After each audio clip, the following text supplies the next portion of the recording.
వాడు పోయేలోపు ఇది పుణ్యస్త్రీగా పోతుంది, చూస్తూ ఉండు.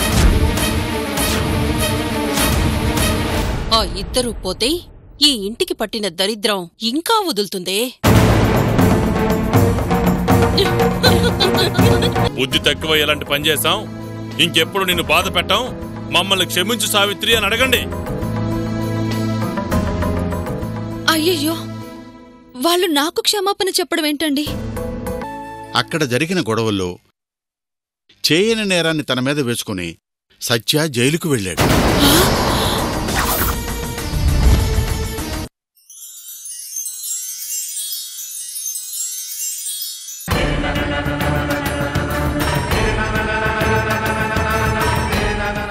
సునంద, అమ్మా సునంద, అమ్మా అయ్యో, సునంద కూడా వెళ్ళిపోయింది.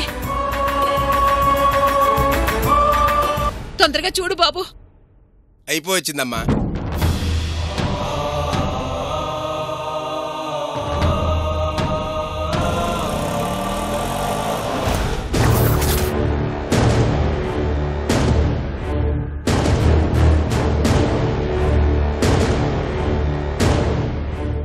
ఈ కేసుకి సంబంధించి బెయిల్ మంజూరు చేశాం కదా, మళ్ళీ కేసేంటి?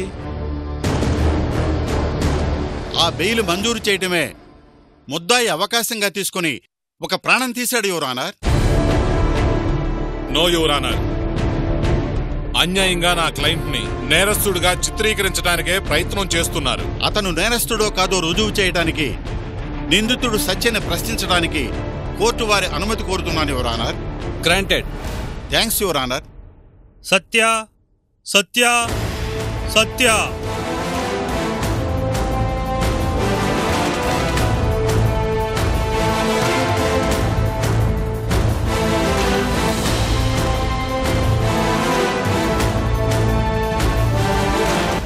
మీ పేరు?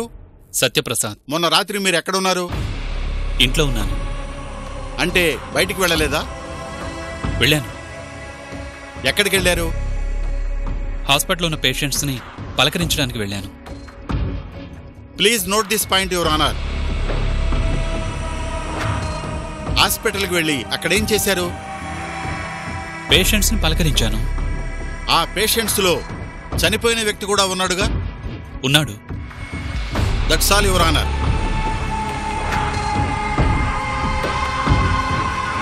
పలకరించడానికని వెళ్ళి ప్రాణం తీసి వచ్చాడు.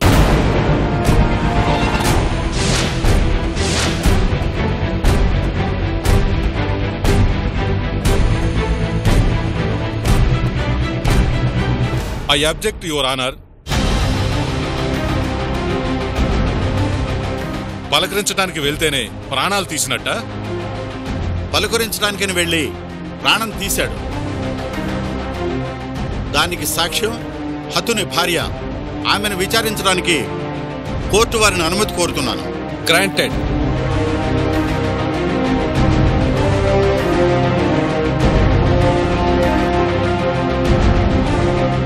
రాధమ్మా, రాధమ్మా, రాధమ్మా.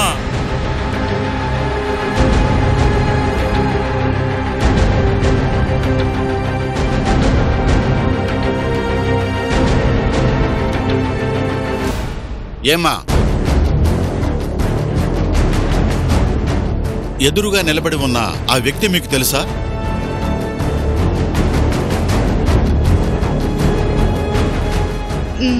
తెలుసండి. ఎలాగా? మొన్న నా భర్తని పలకరించాలని హాస్పిటల్కి వచ్చాడు. ఆ రోజు ఏం జరిగిందో కోర్టు వారికి వివరంగా చెప్పగలవా? చెప్తానయ్యా. చెప్పమ్మా. నా భర్తని పరామర్శించడానికని వచ్చాడు. మంచిగా 4 మాటలు మాట్లాడాడు. ఖర్చులకు డబ్బులు కూడా ఇచ్చాడు.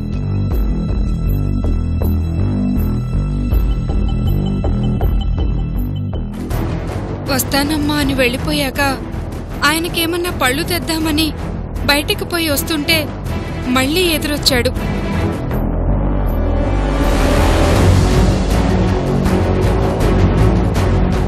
ఏందయ్యా మళ్ళీ వచ్చావంటే phone మర్చిపోయానని తీసుకెళ్ళిపోయాడు.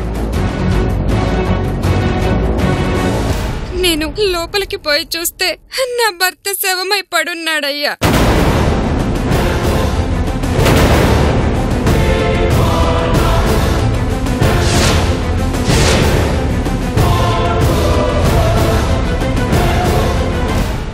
Please note this point your honour. పలకరించడానికంటూ వచ్చి ఈమె అక్కడే ఉండటంతో చంపటం కుదరక ఆమె అలా వెళ్ళగానే మళ్లీ వచ్చి ప్రాణాలు తీశాడు. నో సార్, నాకేం తెలీదు. నేను నిజంగానే సెల్ ఫోన్ కోసమే వెళ్ళాను. అతను నేను చంపలేదు సార్. Order order order. అమ్మా, మీరిక వెళ్ళండి.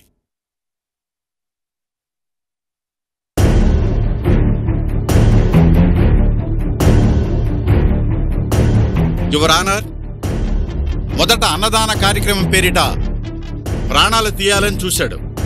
అది కుదరక కేసులో బెయిల్ రాగానే నేరుగా వెళ్లి హత్య చేశాడు.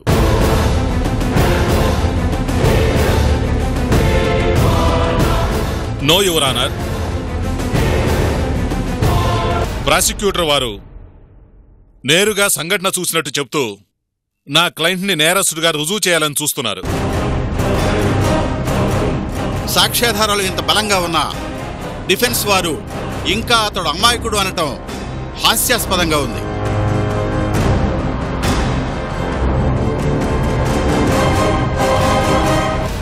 తినే తిండిలో అతనే విషం కలిపాడని తనే స్వయంగా పోలీసులకు రాసిచ్చాడు.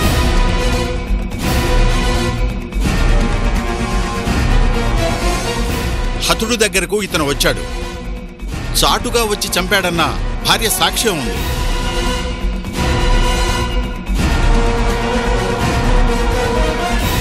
ఇతను హతుడు చనిపోయే ముందు వచ్చి చనిపోగానే హాస్పిటల్ నుంచి బయటికి వెళ్ళాడనటానికి సీసీ ఫుటేజ్ ఉంది.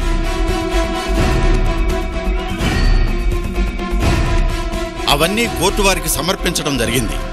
సాక్ష్యాధారాలు పరిశీలించి ఇతనికి కఠిన శిక్ష విధించవలసిందిగా కోర్టు వారిని కోరుతున్నాను.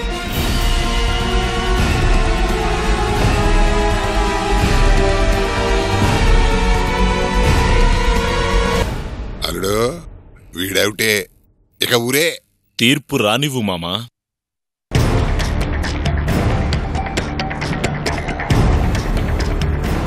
Any cross examination? Yes your honour. సాక్షులను మరోసారి ప్రశ్నించడానికి అనుమతించవలసినదిగా కోర్టు వారిని కోరుతున్నాను. Granted. Thank you your honour. ముందుగా హతుని భార్యను ప్రశ్నించడానికి అనుమతించవలసిందిగా కోర్టు వారిని కోరుతున్నాను. Granted. Thank you your honour. Radhamma, Radhamma, Radhamma.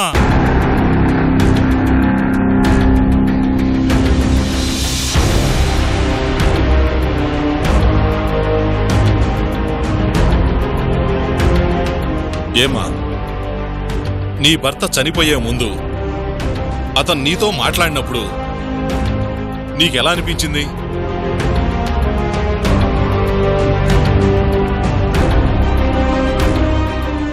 సొంత మనిషిలా అనిపించాడయ్యా.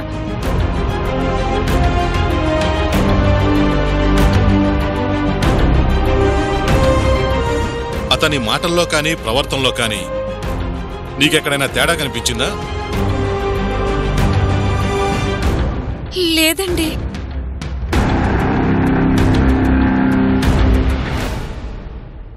వచ్చాడు, పరామర్శించాడు, వెళ్ళాడు. మీరు బయటికి వెళ్ళొచ్చేసరికి మీకెదురొచ్చాడు, అంతేనా? అంతేనయ్యా.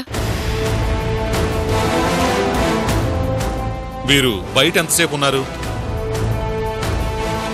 పావుగంటున్నానయ్యా.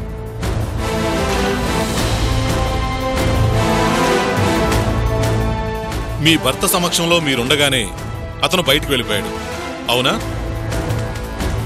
అవును. మీరు బయటికి వెళ్ళేటప్పుడు అతను బయట ఎక్కడైనా కనిపించాడా మీకు? లేదు, లేదండి. ఇక మీరు వెళ్ళొచ్చు.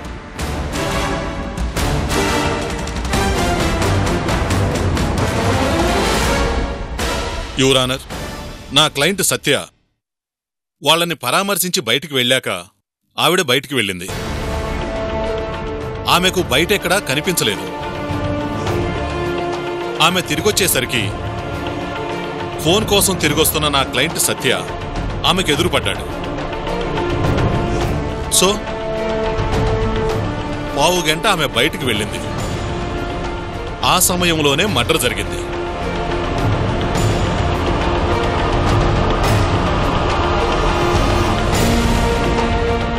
ప్రాసిక్యూటర్ గారు చెప్పినట్టు నా క్లయింటే మర్డర్ చేసుంటే ఆవిడ బయటికి వెళ్ళినప్పుడు కనిపించాలి. కనిపించలేదు అంటే నా క్లయింట్ అప్పటికే బయటికి వెళ్ళిపోయాడు.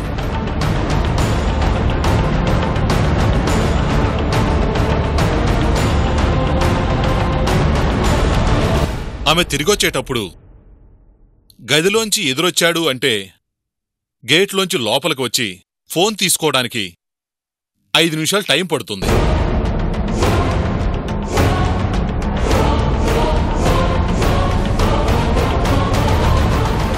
పదిహేను నిమిషాల ముందు నుంచే నా క్లయింట్ అక్కడే ఉంటే ఆమె వెళ్లేటప్పటికి ఆ గదిలోనే ఉండాలి, లేదా ఆమెకి ఎదురైనా వచ్చుండాలి. అలా జరగలేదు. సో నా క్లయింటు ఆ పరిసరాల్లో లేని ఆ 10 నిమిషాల్లో ఏదో జరిగింది. I object your honour. నిమిషాల లెక్కలు చెప్పి డిఫెన్స్ వారు కేసును తారుమారు చేసి తన క్లయింట్ను కాపాడుకోవాలని చూస్తున్నారు యువర్ ఆనర్. ఆ 10 నిమిషాల్లోనే ఏదో జరిగింది అనడానికి సీసీ ఫుటేజ్ని కూడా ఒకసారి పరిశీలించవలసినదిగా కోర్టు వారిని కోరుతున్నాను. గ్రాంటెడ్.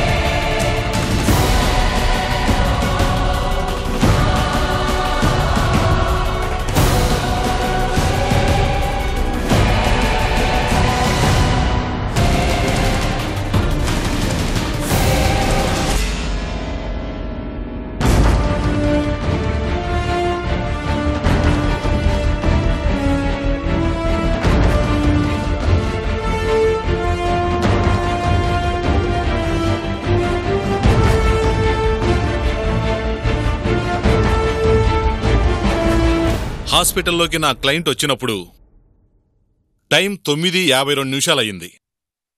ఆ విజువల్స్ చాలా క్లియర్గా ఉన్నాయి.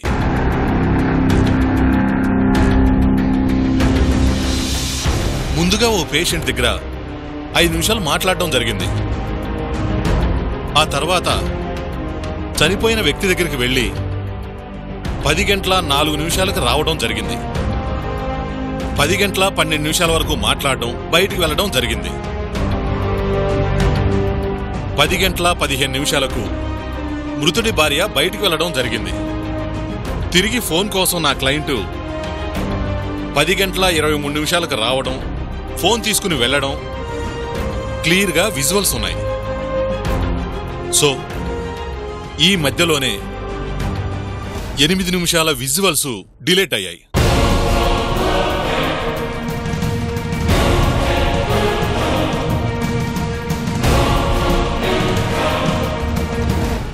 నా క్లయింట్ రావడం పోవడం ఉన్నప్పుడు మర్డర్ జరిగిన విజువల్స్ కూడా ఉండాలి కదా.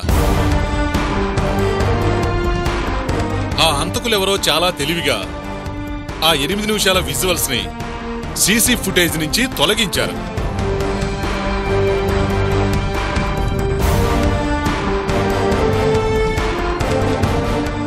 చివరిగా నా క్లయింటు హత్య చేశాడంటూ అర్ధరాత్రి వెళ్లి అరెస్ట్ చేసిన ఎస్ఐ రవీంద్రను ప్రశ్నించడానికి కోర్టు వారిని అనుమతి కోరుతున్నాను.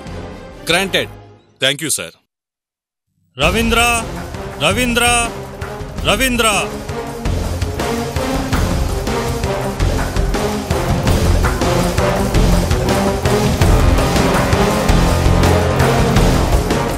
మిమ్మల్ని ఒకటే ప్రశ్న అడుగుతాను. మృతుడు చనిపోయిన విషయం తన భార్యకి, హాస్పిటల్ స్టాఫ్కి తెలిసే లోపే మీరక్కడున్నారు. ఎలా?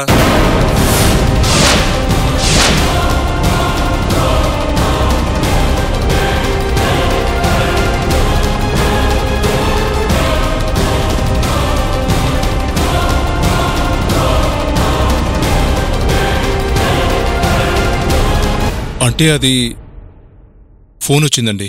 ఎవరు చేశారు?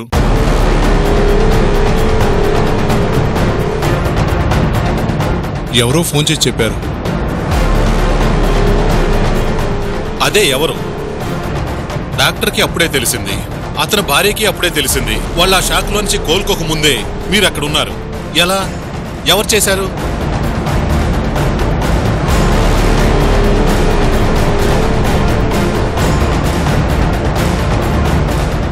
Come on, tell me. How is it possible?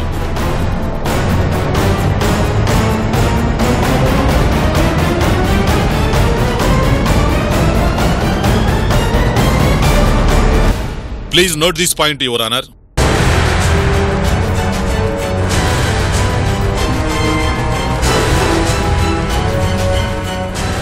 చెప్పండి, చెప్పగలరా లేదా?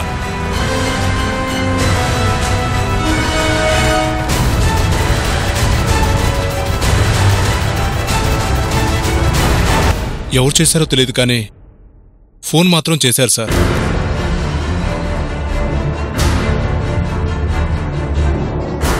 ఇక మీరు వెళ్ళొచ్చు. యువర్ ఆనర్, ఈ కేసులో అసలు హంతకులు వేరు. కేవలం నా క్లయింట్ని ఈ కేసులో ఇరికించడం కోసం వాళ్లే ప్రయత్నించారు.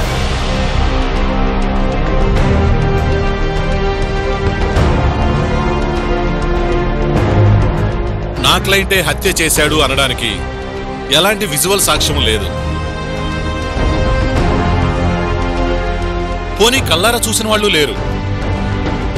ఊహల్ని వాస్తవాలుగా కోర్టు వారిని నమ్మించి ఈ కేసులో నా క్లయింట్ని ఇరికించాలని గట్టి ప్రయత్నాలే జరిగాయి.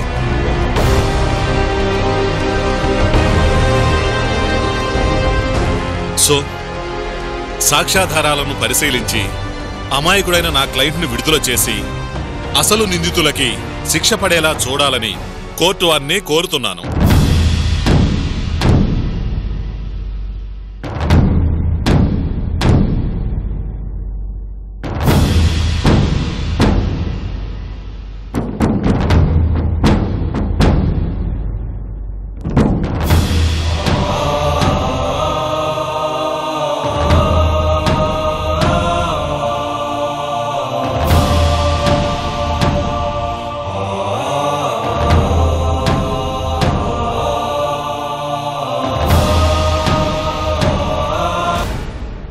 వాద ప్రతివాదనలు విన్న తరువాత సాక్ష్యాధారాలను పరిశీలించిన మీదట ఈ కేసులో సత్య అనబడే ఈ ముద్దాయిని బలవంతంగా ఇరికించే ప్రయత్నం జరిగిందన్న డిఫెన్స్ వారి వాదనతో మేము ఏకీభవిస్తున్నాం.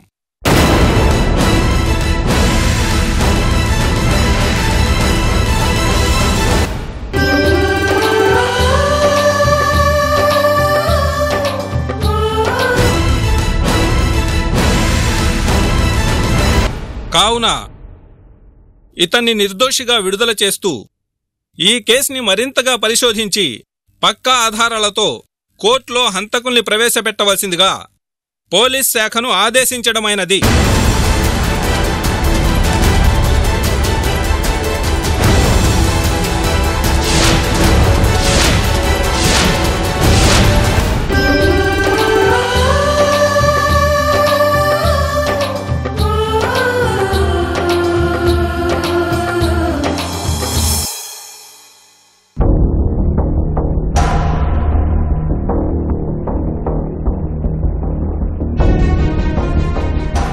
ఏంటి లాయర్ గారిది? ఏదో చేస్తానని చెప్పి చివరికి వాడి మీద కేసే లేకుండా చేసేశారు. డిఫెన్స్ లాయర్ గారు చాలా స్ట్రాంగ్ పాయింట్స్ పట్టుకున్నారు మేడం. అతను పాయింట్స్ పట్టుకుంటాడని మీరు గెస్ చేయలేకపోతే మీరేం లాయర్ అండి? మీరిలా అని తెలుసుంటే వాళ్లకన్నా ముందే వెళ్ళి ఆ లాయర్ని కలిసేవాళ్ళం. గెలుస్తామని ఎంతో నమ్మించి ఇలా మొత్తం నాశనం చేశారు. కేసుని ఇంకా ఎంక్వైరీ చేయమన్నారు. మనం ఎక్కడ ఇరుక్కుంటామోనని భయంగా ఉంది మామా. మనం ఎందుకు ఇరుక్కుంటామండి? మనమేం తప్పు చేశామని? అల్లుడు, అక్షాన్ని సగం కురికేయడం, మాటను సగం మింగేయడం నీకు మొదటి నుంచి అలవాటే కదా. మళ్ళీ కోపం ఒకటి మన మీదకి వస్తుంది అంటే ఎందుకు వస్తుందో కాస్త అర్థమయ్యేలా చెప్పదు. ఎందుకొస్తుంది బాబాయ్? అంటే అమ్మా, మీ మామగారు తిమ్మిని బెమ్మిని చేయగలడు అన్న సంగతి నీకు అర్థమైంది కదా. అదేవిధంగా తన దగ్గర డబ్బులని గుప్పించి చక్కెర మన వైపు తిప్పుతాడేమోనని అల్లుడు భయపడుతున్నాడు. అదే సునందా, నా భయం కూడా. మనం ఎవరికీ భయపడాల్సిన అవసరం లేదు. మన వైపు న్యాయం ఉంది. ఆనే అక్షం పక్కన పెడితే న్యాయం అన్యాయం కాగాలింది. మీ మామగారు కోర్టు కుమ్మరించైనా మన వైపు ఉన్న న్యాయాన్ని అన్యాయం చేయలేడంటావా? చేయనివ్వండి, అప్పుడు చూద్దాం. తప్పు చేసే ఆయనకే లేని భయం మనకెందుకు? కాస్త మంచి లాయర్ని పెట్టుకునుంటే మనకి పరిస్థితి వచ్చేది కాదు.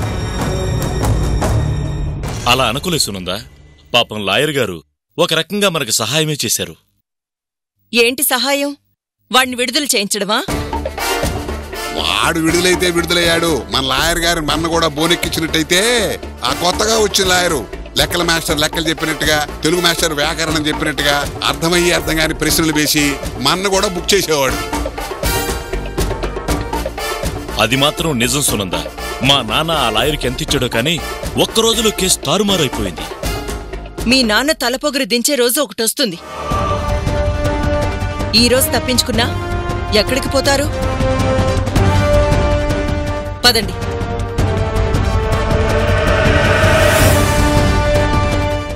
అయినా వాడెవడమ్మా? వాడికి పోయి ఈయన మర్యాదలు చేస్తున్నాడు. వాడు జైలు నుంచి బయటకు వస్తుంటే అయినా అంత హడావిడేంటో. ఏదో ఉందమ్మా. వాడు ఎవడు, ఎందుకు వాడికి అంత గౌరవం ఇస్తున్నాడు అనేది మనం తెలుసుకోవాలి.